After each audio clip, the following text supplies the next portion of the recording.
ಓಂ ಶ್ರೀ ಗುರು ಬಸವಲಿಂಗಾಯ ನಮಃ. ಬಸವಣ್ಣನವರ ಒಂದು ವಚನ: ವಿಷಯ ಎಂಬ ಹಸುರ ಎನ್ನ ಮುಂದೆ ತಂದು, ವಿಷಯವೆಂಬ ಹಸುರ ಎನ್ನ ಮುಂದೆ ತಂದು ಪಸರಿಸಿದೆ ಅಯ್ಯ ಪಶುವೆನ್ನಬಲ್ಲದು.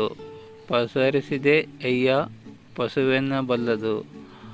ಹಸುರ ಎಂದ ಹೆಸಳು ವಿಷಯರಹಿತ ಮಾಡಿ, ಹಸುರ ಎಂದೆಸಳು ವಿಷಯರಹಿತ ಮಾಡಿ, ಭಕ್ತಿರಸವ ದಣಿಯ ಮೇಯಿಸಿ, ಭಕ್ತಿರಸವ ದಣಿಯ ಮೇಯಿಸಿ, ಸುಬುದ್ಧಿ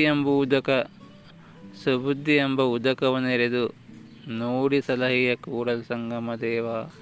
ಸುಬುದ್ಧಿ ಎಂಬ ಉದಕವನೆರೆದು ನೋಡಿ ಸಲಹೆಯ ಕೂಡಲ ಸಂಗಮ ದೇವ. ಓಂ ಶ್ರೀ ಗುರು ಬಸವಲಿಂಗಾಯ ನಮಃ. ಶರಣು ಶರಣಾರ್ಥಿ.